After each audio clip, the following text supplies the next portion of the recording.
दोस्तों, आज इस वीडियो में आपको ऐसी बातें पता चलेगी जो आपके जीवन को बदल के रख देगी। आप, मैं, सभी लोग रात्रि को भोजन करके तुरंत सो जाते हैं। हम अपना मुख्य भोजन रात को ही करते हैं। रात को टूस टूस के हम भोजन खाते हैं और फिर सो जाते हैं। लेकिन मैं आपको बता दूं कि हमारे शरीर में 80% बीमारियां इसी वजह से होती है। आप खुद अपनी बीमारियों को आमंत्रित करते हैं और रात को पेट भरकर खाना खाना ये तो बीमारियों के लिए सोने पर सुहागा हो जाता है। इसीलिए आज हम जानेंगे कि यदि हम 1 महीने खाली पेट सो जाते हैं तो इससे हमारे शरीर पर क्या चमत्कार होंगे। आपकी 80% बीमारियां खत्म हो जाएंगी। आप डरो मत, क्योंकि मैं आपको भूखा सोने के लिए नहीं कह रहा हूं। बस सोते समय आपका पेट खाली हो जाना चाहिए, मैं बस इतना कह रहा हूं। और खाली कैसे होगा, इस बारे में आपको इस कहानी में पता चलेगा। इसीलिए आप इस कहानी को अंत तक जरूर देखना, क्योंकि अगर आपने ये वीडियो अधूरा छोड़ दिया तो आज आप एक ऐसी जानकारी से वंचित रह जाएंगे जो कि आपके पूरे जीवन को बदल सकती थी, जो आपको 80% बीमारियों से दूर रख सकती थी। तो दोस्तों, बिना किसी देरी के शुरू करते हैं। एक बार एक गुरु, जो कि आयुर्वेद के बड़े ही ज्ञाता थे, वो अपने शिष्यों को उपदेश दे रहे थे। अब आपको तो पता ही है कि पहले प्राचीन समय में किताबें नहीं हुआ करती थी। गुरु अपने सभी शिष्यों को बिना किताबों के ही ज्ञान दिया करते थे, और वो ज्ञान आज हमें किताबों में भी नहीं मिलता है। ऐसे में वो गुरु उन सभी शिष्यों को कह रहे थे कि बच्चों, क्या आप सभी लोगों को पता है कि हम लंबे समय तक स्वस्थ कैसे रह सकते हैं? तो उनके शिष्यों ने कहा कि गुरुदेव, हमें पता नहीं है, लेकिन आप हमें इसके बारे में विस्तार से बताइए। तब गुरु ने कहा कि एक छोटा सा नियम है जो हमें अनेकों बीमारियों से दूर रखता है और हम लंबे समय तक जवान रह सकते हैं। जो भी व्यक्ति इस नियम का पालन करता है वह वृद्ध अवस्था में भी युवा दिखाई पड़ता है। उसके चेहरे पर तेज रहता है, उसकी त्वचा में एक चमक रहती है, वो हर समय ऊर्जा से भरपूर रहता है। और जो व्यक्ति इस नियम का पालन नहीं करता है वो भरी जवानी में ही वृद्ध दिखाई देने लगता है। उसके बाल सफेद हो जाते हैं, चेहरे पर झुर्रियां पड़ जाती है, त्वचा रूखी रूखी हो जाती है और वो हमेशा थका थका महसूस करता है। इसीलिए आज जो मैं तुम्हें नियम बताने वाला हूँ उसे तुम बड़े ही ध्यान से सुनना, क्योंकि ये एक छोटा सा नियम आपके पूरे जीवन को बदल सकता है। तभी एक शिष्य ने कहा कि गुरुदेव, क्या वो नियम सरल है?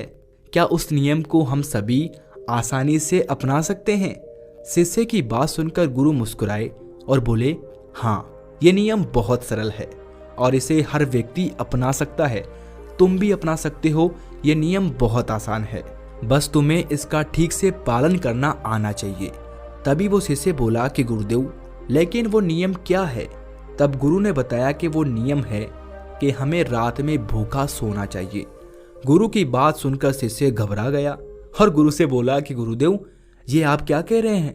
भूखा सोना है? मुझसे तो इस नियम का पालन नहीं होगा गुरुदेव, क्योंकि देखो, मैं तो भूखा नहीं सो सकता हूँ। शिष्य की बात सुनकर गुरु फिर मुस्कुराए और बोले, पहले तुम मेरी पूरी बात तो सुनो, तुम इस पूरे नियम के बारे में तो समझो। मैं तुम्हें यह थोड़ी कह रहा हूँ कि तुम सुबह भोजन करो और इसके बाद भोजन ही ना करो और रात को भूखे सोने जाओ। फिर गुरु ने सभी शिष्यों से कहा, अब आप सभी लोग मेरी बात को ध्यान से सुनो।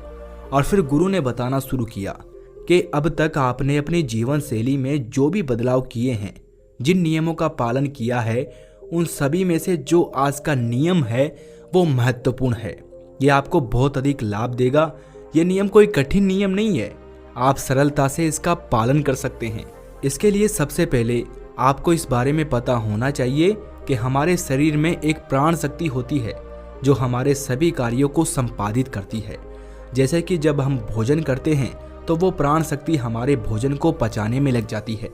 हम कोई दिमाग का कार्य कर रहे होते हैं तो उस समय वो प्राण शक्ति उस दिमागी कार्य को ठीक तरीके से संचालित करने में लग जाती है।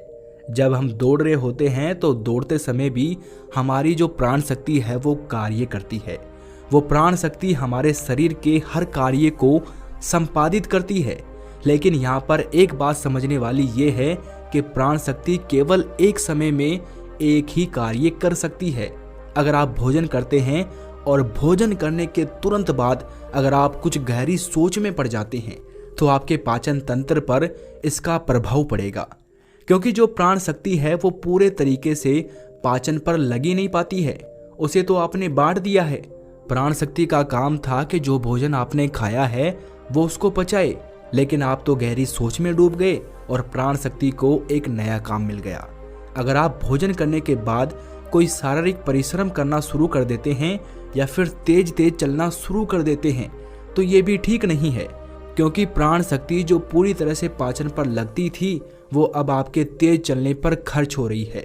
इसीलिए आपको भोजन करने के बाद बहुत तेज नहीं चलना है, नहीं तो आपकी प्राण शक्ति आपके तेज चलने की तरफ आकर्षित हो जाएगी। इसीलिए आपको भोजन करने के बाद धीरे धीरे ही टहलना है। इसके बाद गुरु ने उन शिष्यों को कहा कि ये तो तुम्हें समझ में आ गया होगा कि प्राण शक्ति एक समय में एक ही कार्य कर सकती है, लेकिन जब आप देर रात में भोजन करते हैं, देर से आप खाना खाते हैं, तो पता है क्या होता है? इससे हमारे शरीर पर 3 प्रभाव पड़ते हैं। अब आप सभी इन 3 प्रभावों को ठीक से समझो। पहला प्रभाव जो हमारे शरीर पर पड़ता है वो ये है कि जो आपकी जठराग्नि होती है वो सूर्य के साथ काम करती है, यानी कि जैसे जैसे सूर्य का उदय होता है तो आपकी जो पाचन अग्नि है वो बढ़नी शुरू हो जाती है। दोपहर में वो बढ़ जाती है और संध्या काल में वो थोड़ी मंद पड़ जाती है। इसीलिए संध्या काल में हल्का भोजन करें और यही ठीक रहता है। और आपको ये भी ध्यान रखना होता है कि आपको शाम का भोजन सूर्य अस्त होने से पहले ही कर लेना है। अगर सूर्य अस्त हो गया तो आपकी जो जठराग्नि है वो बिल्कुल कम हो जाएगी, और उस मंद जठराग्नि में जब आप भोजन करते हैं तो वो भोजन ठीक से नहीं पचता है। अगर आपने सात्विक भोजन भी किया होगा तो वो भी नहीं पचता है, क्योंकि उस समय जठराग्नि मंद थी। इसीलिए भोजन ठीक से नहीं पचता है और वो शरीर में लंबे समय तक पड़ा रहता है, ज़्यादा समय तक रुका रहता है। इसी वजह से वहाँ पर सड़न पैदा होने लगती है, और वही सड़न हमारे लिए विषाक्त का कारण बनती है, जहर का कारण बनती है, आपके शरीर के लिए हानिकारक होती है। इसीलिए आपको समझना है कि आप अगर सूर्य अस्त होने से पहले भोजन करते हैं तो जठरा अग्नि प्रदीप रहती है और भोजन ठीक से पचता है। दूसरा प्रभाव जो आपके शरीर पर पड़ता है वो ये है कि रात्रि के समय जो आपकी प्राण शक्ति है वो हीलिंग में लगनी चाहिए, यानी कि शरीर में जो मरम्मत होनी है, शरीर में जो टूट फूट होती है उसकी मरम्मत में वो प्राण शक्ति लगनी चाहिए। लेकिन अक्सर लोग क्या करते हैं, भोजन करते हैं और सो जाते हैं, जो कि बहुत गलत है, क्योंकि मैंने आपको पहले बताया कि प्राण शक्ति एक समय में एक ही कार्य करती है। लेकिन जब आप खाना खाकर तुरंत सो जाते हैं तो आपकी प्राणिक शक्ति पूरी तरह भोजन को पचाने में लगी रहती है, और इस वजह से वो हीलिंग का कार्य जो है वो नहीं कर पाती है, शरीर की मरम्मत नहीं कर पाती है। और जब वो प्रक्रिया निरंतर चलती रहती है, यानी कि आप खाते हैं और सो जाते हैं, तो फिर बहुत सारी बीमारियां शुरू होने लग जाती है, क्योंकि आपके शरीर की मरम्मत हो ही नहीं पाती है। आपकी प्राण शक्ति ठीक से अपना कार्य नहीं कर पाती है, वो हीलिंग का मरम्मत का कार्य नहीं कर पाती है, और इसी वजह से अनेक बीमारियां पैदा हो जाती है। तीसरा प्रभाव जो हमारे शरीर पर पड़ता है वो ये है कि जब आप भोजन करने के तुरंत बाद सोने चले जाते हैं तो आपका दिमाग कहता है कि मुझे तो नींद चाहिए, और आपका शरीर भी यही कहता है कि मुझे तो नींद चाहिए। लेकिन आपका पाचन तंत्र क्या कहता है कि अभी मैं सक्रिय हूँ, मुझे तुमने काम दिया है, अब इस काम को मुझे करना है, तो आप भी जागते रहोगे, तभी तो मैं अपना कार्य ठीक से कर पाऊंगा। यानी कि 2 विरोधाभास स्थितियां पैदा हो जाती हैं। दिमाग की तरफ से तो सो जाओ और पेट की तरफ से जागो। ऐसी स्थिति में नींद गहरी नहीं हो पाती है, और गहरी नींद ना होने के कारण शरीर को आराम भी नहीं मिल पाता है। आप सो तो जाते हैं 7 घंटे 8 घंटे, लेकिन सुबह उठने में आपको कठिनाई होती है। आप दिन भर ऊर्जावान महसूस भी नहीं कर पाते हैं, और ऐसा इसीलिए होता है क्योंकि रात भर प्राण शक्ति ठीक से शरीर की मरम्मत, शरीर की हीलिंग का काम नहीं कर पाई। आपकी जठराग्नि, आपकी प्राण शक्ति पूरी तरह से पाचन तंत्र पर केंद्रित रही। उसने पूरी रात भोजन को पचाने में ही अपना समय दिया, और फिर जैसे आप सुबह उठते हैं तो उठते ही फिर कुछ खा लेते हैं, और इसी वजह से बार बार खाने से हमारी प्राण शक्ति पूरी तरह से पाचन पर ही लगी रहती है, और शरीर के दूसरे कार्य मंद पड़े रहते हैं, जो कि शरीर के लिए बहुत ज़रूरी थे। ये 3 प्रभाव थे जो हमारे शरीर पर पड़ते हैं अगर आप सूर्य अस्त होने के बाद भोजन करते हैं तो, और भारी भोजन खाते हैं तो। और इससे आपकी पाचन प्रणाली पूरी तरह से बिगड़ जाती है, खत्म हो जाती है। और फिर आप इसे ठीक करने के लिए चूर्ण लेते हैं, अनेक प्रकार के तरीके अपनाते हैं, तब भी जाकर ये ठीक नहीं हो पाती है। लेकिन जो स्वाभाविक प्रणाली है उस पर तो आप ध्यान ही नहीं देते हैं। यह स्वाभाविक प्रणाली जो परमात्मा ने आपको दी है, जिससे आपका शरीर खुद ही खुद को साफ कर लेता है, खुद ही खुद की बीमारियों को ठीक कर लेता है। फिर गुरु सभी शिष्यों से कहते हैं कि अब मेरी बात को ध्यान से सुनो। शरीर अपनी बीमारियां अपने आप ठीक करेगा, लेकिन उसके लिए तुम्हें क्या करना है इस बात को समझो। इसके लिए आपको 7 बजे से पहले अपना आहार लेना है। अगर आप 7 बजे से पहले भोजन कर लेते हैं तो उसके बाद आप 9-10 बजे तक सोने के लिए जाते हैं, तो आपके पास लगभग 3 घंटे का समय होता है। और जो ये 3 घंटे का समय होता है और इसमें जो भी आपने हल्का फुल्का भोजन किया है वो आपके पेट से नीचे उतरना शुरू हो जाता है और उसका अर्धपचन हो जाता है, यानी कि पाचन का आधा कार्य समाप्त हो जाता है।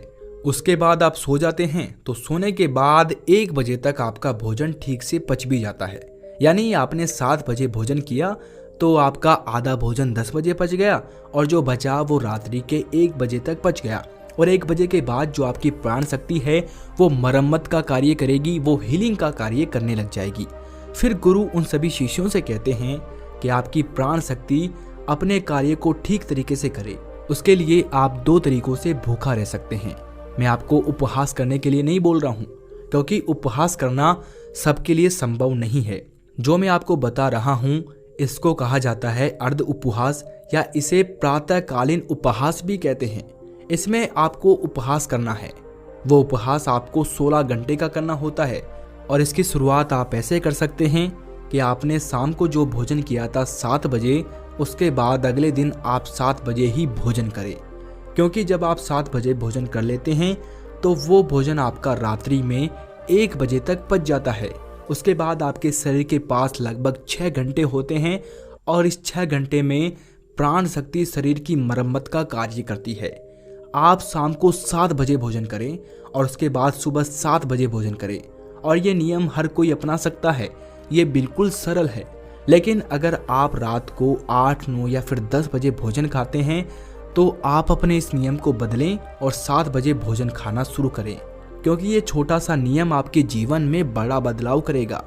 दूसरी सारी चीजें बाद में, पहले अपने शरीर के स्वाभाविक प्रणाली को ठीक करना है। अगर आपको इस नियम से और भी ज़्यादा फायदा लेना है तो आप शाम को 7 बजे भोजन कीजिए और उसके बाद सुबह 11 बजे भोजन करिए। अगर आप 7 से 11 बजे भोजन करते हैं तो आपके शरीर के पास 16 घंटे होते हैं, जिसमें वो भोजन का पाचन भी करेगा और उस भोजन को पचाने के बाद वो रिपेयरिंग का काम करना भी शुरू कर देगा। इस प्रकार से जब आप अपने शरीर को आराम देते हैं, पाचन तंत्र को रिलैक्स होने देते हैं, प्राण शक्ति को अपना कार्य करने देते हैं, तो ये प्राण शक्ति आपके पूरे शरीर को प्रभावित करेगी, पूरे सिस्टम को ठीक करेगी और आपको ये प्रभाव 15 से 20 दिन में दिखना शुरू हो जाएगा। अगर आपको कोई गंभीर बीमारी है तो वो ठीक होना शुरू हो जाएगी। अगर आपकी त्वचा खराब है तो वो भी ठीक होने लगेगी, आपकी त्वचा ग्लो करेगी। अगर आपके बाल बहुत ज़्यादा झड़ते हैं तो आपके बाल भी मजबूत होंगे, और अगर आपके बाल सफ़ेद हो चुके हैं तो वो भी धीरे धीरे काले होना शुरू हो जाएंगे। अगर आप बहुत थका थका महसूस करते हैं तो आप ऊर्जावान महसूस करने लगेंगे। अगर आपको कोई मानसिक समस्या है, चिंता है, तनाव है, तो आपकी चिंता और तनाव भी दूर हो जाएगा। जो विद्यार्थी पढ़ते तो हैं लेकिन उनको याद नहीं रहता है, तो उन्हें भी पढ़ी हुई चीज़ें जो हैं वो याद रहने लगेगी। आपको पता है कि हमें कोई चीज़ याद क्यों नहीं रहती है? क्योंकि हमारा दिमाग रिलैक्स नहीं रह पाता है, क्योंकि हमारी प्राण शक्ति पूरी तरह से हमारे भोजन को पचाने में ही लगी रहती है और वो दिमाग की तरफ जा ही नहीं पाती है। लेकिन आप इस नियम का पालन करेंगे तो आपकी एकाग्रता बढ़ जाएगी, दिमाग और भी अच्छे से कार्य करना शुरू कर देगा। अगर आप 10 घंटे का उपवास रखते हैं तो आपके शरीर का फैट कम होगा। अगर आप वजन बढ़ाना भी चाहते हैं तो आपका वजन भी बढ़ेगा, लेकिन जो एक्स्ट्रा फैट होता है वो कम हो जाएगा, क्योंकि मोटापा अनेक बीमारियों को जन्म देता है। ये नियम आपके लिए हर प्रकार से उपयोगी है।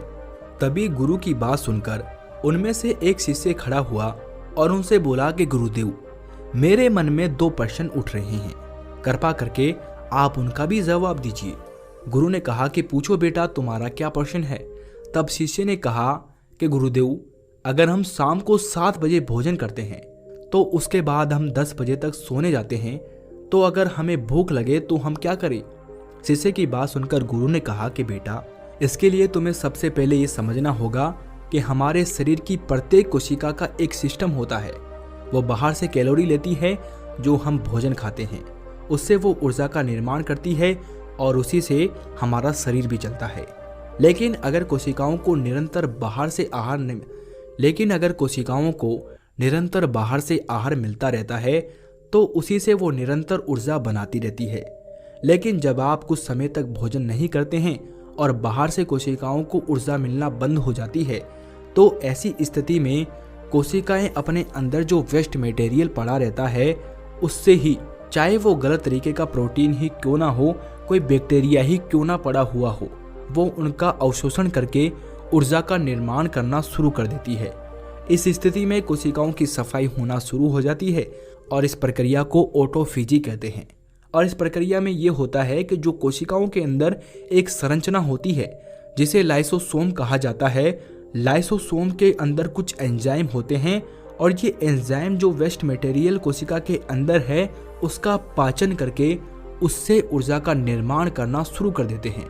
यानी कि आपकी कोशिकाएं जब उसे बाहर से ऊर्जा नहीं मिलती है तो वो अपने अंदर के वेस्ट मटेरियल को इकट्ठा करके उसी से ऊर्जा बनाती है। और इसी तरीके से हमारे शरीर की डिटॉक्स प्रणाली भी शुरू हो जाती है। और ये डिटॉक्स प्रणाली आप कुछ खाकर या कोई भी औषधि लेकर शुरू नहीं कर सकते हैं। ये डिटॉक्स प्रणाली जो है वो एक ही तरीके से शुरू हो सकती है, और वो ये है कि जब आप कुछ समय तक आहार नहीं लेते हैं। दिन में पूर्ण उपवास करना लोगों के लिए संभव नहीं होता है, कठिन पड़ता है, लेकिन आप इस नियम में अधिकतर समय सो ही रहे होते हैं। तो अगर आप 16 घंटे का नियम अपनाते हैं, शाम को 7 बजे भोजन करके अगले दिन 7 बजे या फिर हो सके तो 11 बजे भोजन करते हैं, तो इससे भी आपको कोई कठिनाई नहीं होगी, क्योंकि इस समय भी आप अधिकतर समय सो ही रहे होते हैं और उसके बाद आप अपने सुबह के नियम और प्रक्रिया में लगे रहते हैं, जिससे समय निकल जाता है और आपको भूख का एहसास नहीं होता है। फिर गुरु ने शिष्य से कहा कि बेटा, अगर आपको 7 बजे खाना खाने के बाद भी भूख लगती है तो आप उस समय नारियल पानी ले सकते हैं, क्योंकि ये आपकी डिटॉक्स प्रणाली में कोई बाधा नहीं बनता है। इसके साथ आप एक कार्य और कर सकते हैं जिससे कि आपकी भूख पर प्रभाव भी पड़ेगा और जो आपकी डिटॉक्स प्रणाली है वो भी बेहतर तरीके से काम करने लगेगी। इसके लिए आपको सोने से पहले त्रिफला चूर्ण का प्रयोग करना है। जब आप सोने जाएं तो उससे पहले आधा छोटा चम्मच या फिर 1 छोटा चम्मच सामान्य जल के साथ इसे ले लें। जब हम त्रिफला चूर्ण लेकर सोते हैं तो इससे डिटॉक्स प्रणाली और भी बेहतर तरीके से काम करने लगती है। जिनका माल बहुत ज़्यादा रुकता है उनके लिए ये वरदान है। इसके बाद वो गुरु मौन हो जाते हैं और वो सभी शिष्य उन गुरु का धन्यवाद करते हुए अपनी अपनी कुटिया की तरफ प्रस्थान कर जाते हैं। दोस्तों, ये वीडियो आपको कैसा लगा कमेंट करके ज़रूर बताएं, और वीडियो को लाइक नहीं किया है तो लाइक कर दें और चैनल को सब्सक्राइब ज़रूर करें। Thanks for watching. Please subscribe the video motivation.